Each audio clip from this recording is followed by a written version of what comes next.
Love, that ever-flowing liquid fire of light, ever-expanding and illuminating truth, which is always revealed with wisdom, a spiritual nutrient necessary for vitality that is maintained through selflessness, a filter of ether that aids purity, which is love. Love, a limitless paper lantern floating into infinity on the intentions and actions of initiates of the mysteries.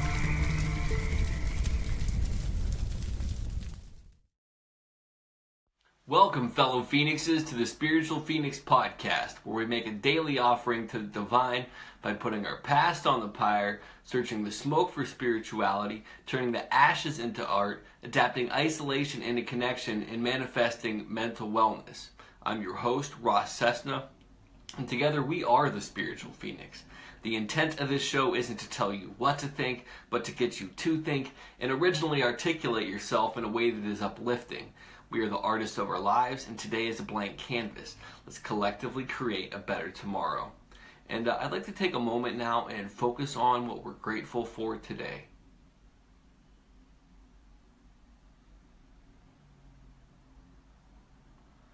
Today, I'm grateful for the role models that I used to have, and I'm grateful that I've broken the role model, if that makes sense.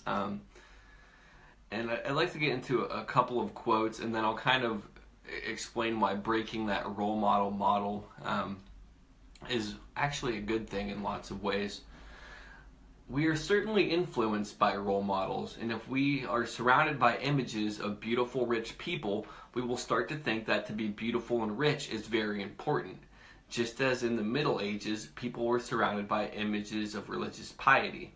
That was said by Alain de Botton. Making me into a role model is placing too much importance on what I see as a work in progress, and that was said by P.J. Harvey.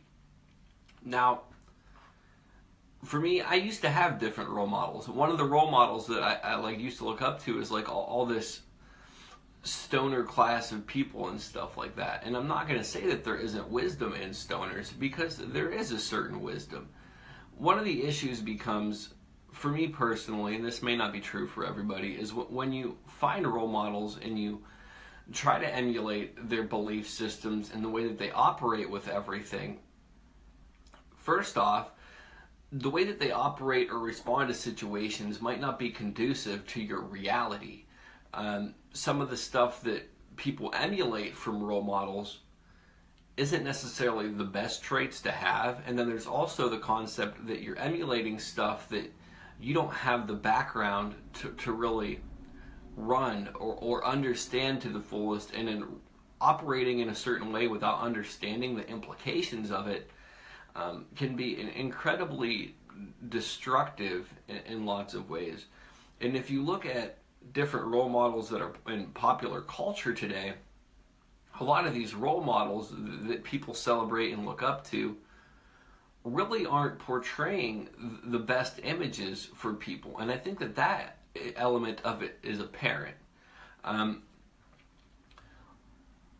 One of the things that really makes me think about this whole role model concept is when I was working at the one restaurant I worked at in Arcata, California, Humboldt Brews. It's still there if I'm not mistaken, and I suggest people go check it out sometime. But when I was working there, this one band played, and I don't remember what band. I was drunk and stoned after work, and this band was playing, so I went to check them out. And afterwards, I kind of went up to them and was like, wow, I really liked your set. That was so cool, what you guys laid down and all this stuff. And the guy's response really summarizes my perspective of role models. Now he basically said, we're just people, and we just play music. Like, extreme humility in the sense that he's like, we're not really anybody special. We just do this, and people look up to us or whatever, but we don't really deserve that recognition. And I think that's one of the things that sometimes people forget is when you put these people on this pedestal, you're minimizing who you are. And it's not to say that I don't get inspired by other people, but I can't have role models anymore. just in like the sense that I don't seek out teachers, quote unquote. I look for people that are students, that I can learn stuff from, that we can share notes, compare notes, and they can maybe show me something, a way that I haven't thought of things. But you can't necessarily teach anybody, and I don't ever perceive myself as a teacher. I shouldn't say I never do. When I'm being logical and humble, I don't see myself as a teacher. If you were to learn from me, the best suggestions I could have would be learn what not to do from my mistakes. But even that can be a trap in a sense, because maybe you could get the stuff that I screwed up correct.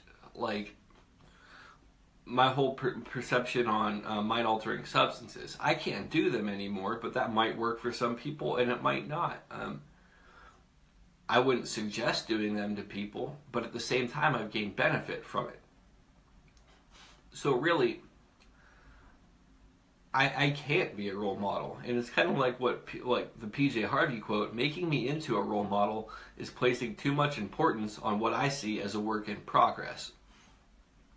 I don't necessarily think I have to worry about people seeing me as a role model, but I'm going to constantly evolve, and things that where I'm at with things now, it might develop into something completely different. And if you're viewing me as a role model and you stick with this old operating system while I'm trying to develop further, it kind of leaves you in the lurch. You have to be constantly changing, evolving, progressing yourself. And there's going to be situations in your life where the way that I handle things is not going to work for you. As far as a quote by Alain de Botton, we are certainly influenced by role models, and if we are surrounded by images of beautiful, rich people, we will start to think that to be beautiful and rich is very important. Just as in the Middle Ages, people were surrounded by images of religious piety. That's one of the major issues in our culture today. If you look at reality TV or the celebrities that are really out in the media often, the things that we're being taught, the roles that we are being modeled into, the roles we are modeling ourselves after, culturally, is not healthy. A lot of these people are very egotistical, very self-centered, very much in the me first mindset, screw you, very much in the I am always correct, you don't know what you're talking about. Essentially, the images we're portraying culturally is to be at the lowest state of personal development, to be in the situation of egotistical malignancy, I guess, where it's just thriving and perpetuating this mindset of horrible attitudes and dehumanizing concepts. Now, I do think that there's a purpose to that in the grander scheme of things, because for me, until I was broken, I couldn't be rebuilt. And following these different mindsets, if you follow them deep enough, it will eventually either destroy you or quite literally kill you or make you miserable. So I think that there is a purpose to them. Some people would say that the media is portraying these images to corrupt people. And I'm going to do an episode on my concept about all that stuff at some point. And it's changed a lot from when I started. The further out of the rabbit hole I come, the more that perception changes. And again, I don't expect you to just blindly believe what I say. And I could be wrong. I don't know for certain. That's my belief. But looking at everything from the grand scheme of things, these negative attitudes do have a purpose. Just be careful about taking on role models and trying to model yourself into this role. Think about that, what role model actually says. Role model. These people are modeling a role for you and how you will operate within our culture. Now, some people have role models that are no longer alive, counterculture role models from the 60s, the 70s, all that kind of stuff. And while they do have good insight, and some of that insight is able to carry over to the modern times, incorporating those attitudes into the modern culture is somewhat difficult to do because they're outdated modalities in lots of ways, and there's all these other complexities that have come off of it. If you simplify it down to its subtlest nuances, you may be able to gain insight, but you still can't really model who you are and what your role in culture will be off of these people.